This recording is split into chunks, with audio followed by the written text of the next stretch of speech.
Zata, truth. It began long before us. We who now live our perfect and dull, endless lives. It began long before these moon palaces and body markets hurling around our golden sun. It began long before our light coil thinkers, our radiation wars, our oil smoke. It began with us, the continuity and its twin, wanderlust. The need for unseen shores deep in our marrow. No judge, jester, queen, or king can escape this old blood. We are nomads, eternal.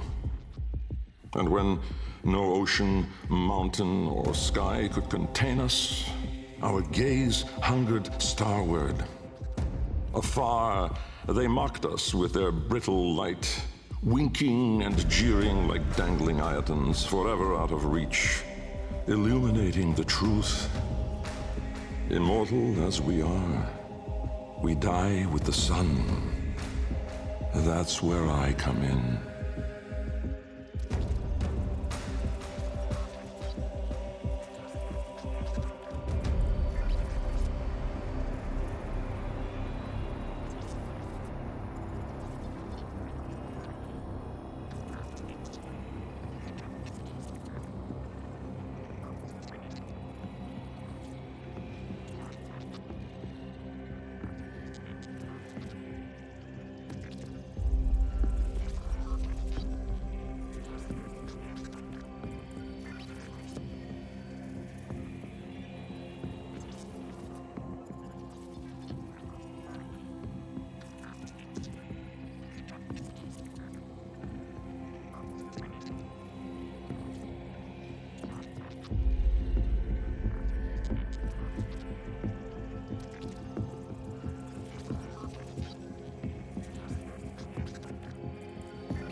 Jahu, form.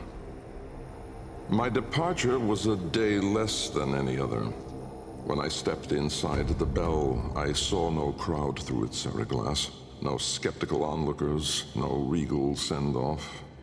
They all had given up on me and my paradoxical formulations. The wasted years have all shown the void to be just that. Nothing. No energy, no entanglement, no form. To spacefaring ambitions, a dead end. On the day, my laboratory was mostly vacant of witnesses, most of all of expectation. Only my sluggish attendants, my sagacious Kavat, Kalimos, and of course my daughter. I had raised her alone, but with inconsistent vigor. In those eyes, her mother's, I did see a terrible reflection of a man that did not exist. A brave and principled man about to make history. In truth, he was a void himself, an outcast, a joke, a nothing. Driven by my humiliation, failure had made me bitter and reckless. I would dive into the depths myself to prove them all wrong. I gave the signal. My daughter grasped the lever. Kalimos then belted out a desperate, rasping growl. But it was too late.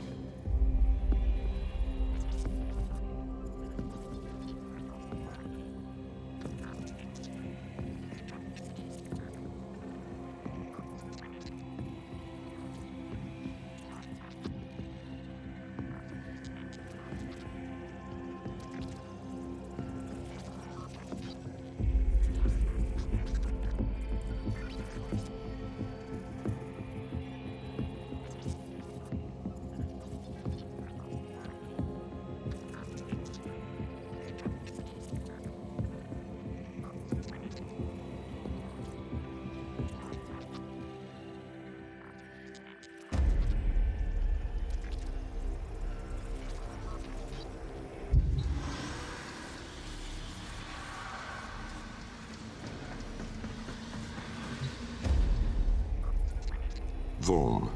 Order. The calipers yawed open the wall between worlds, stretching there a black trapezoidal gap. A door. A mouth. It yawned in the light of the room, splintering it to mesmerizing, unearthly hues.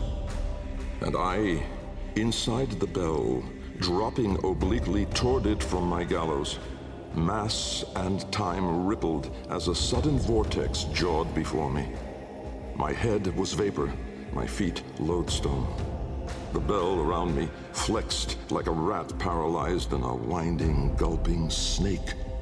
I faltered in the awe of it, stumbling against the ceraglass, and with that shifted the bell's path through the wall. It grazed the caliper membrane, the edge of the door. No worldly edge was as thin, as sharp as could split even light. As the bell faintly grazed it, the ceraglass was all at once rendered like strips of flesh by Dax's blade.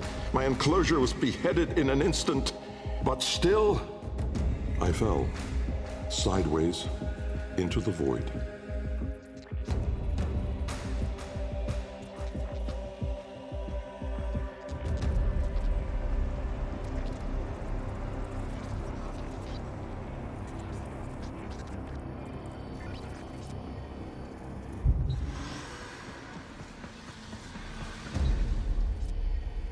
Thas. Chaos. Death was on me, I was certain.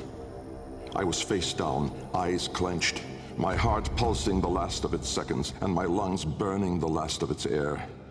A sudden nostalgia gripped me. I grasped desperately for memory of a storm just past, the fumbling pitch of a child's song. Yet all these thoughts seemed to steal away from my mind like smoke through a vent. I would die empty.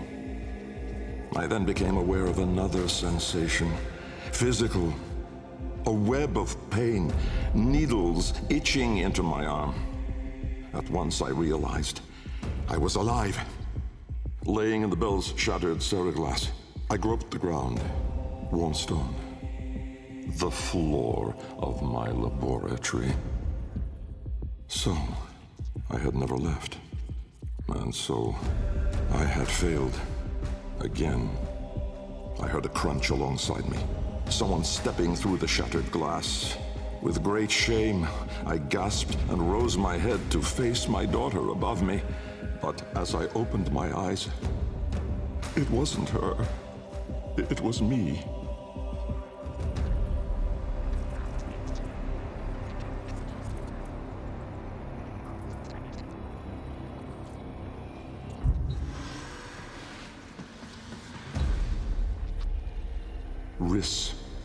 Light. The senselessness of it, the paradoxic, the vague, untimed form.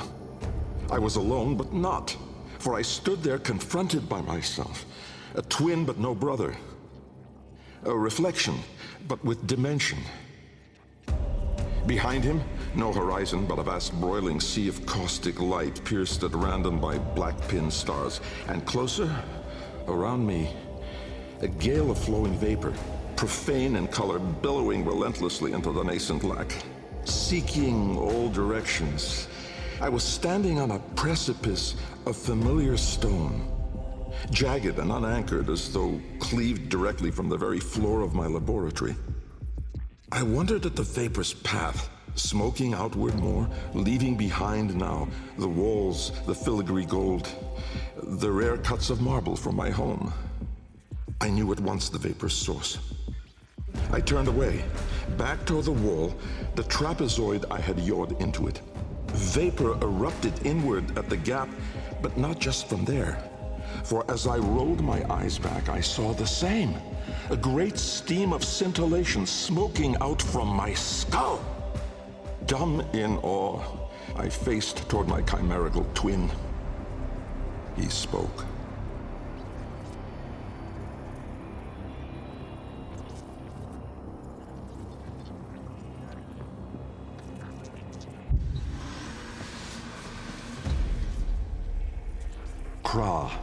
Time.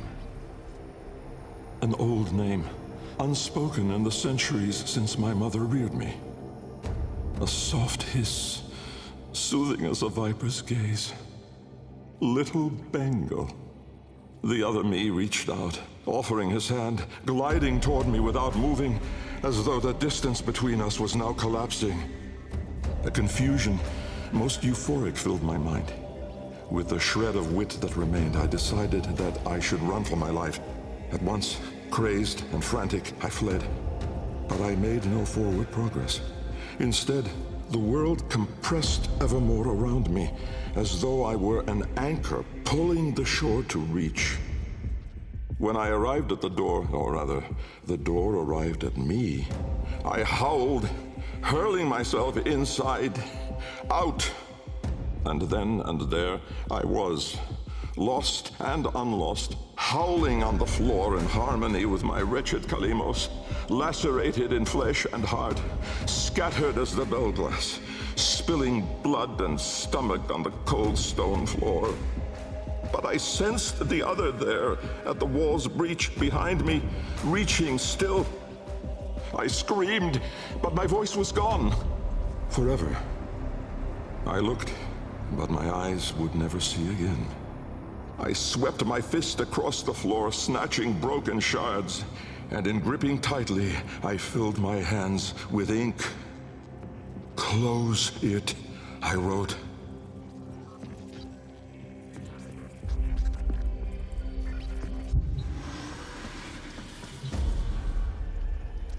Netra. Decay. Time, to us, is all but conquered. Our sacred kuva moves us on to new skin. We numb to our daily, yearly trifles, and remedy those memories that bring lasting misery. With all our misdeeds, our excess, our indignity, we are haunted by nothing. But not for me, for with each passing day, there grew within a tumorous idea. It was minute in those early days, the pale-reaching digits severed on the floor, studied with reverence, with greed. And it swelled larger in the latter days. The regal domes, the rail dedications, the unholy Zariman parade. I had put the stars within reach, but at what cost? I never spoke of him, that man, trapped in the wall. And while there have been countless souls who have followed me through with their light skippers and field wave skins and vari-eyed instruments, not a single one ever saw him. Me. And so it is that I will not take the kuva now, or ever again. This is the last skin I'm in. Because of this idea, that I cannot be sure that in all that smoked commotion, in all that panic and fear, in that bending light and blinding dark, was it I who escaped? Or the other?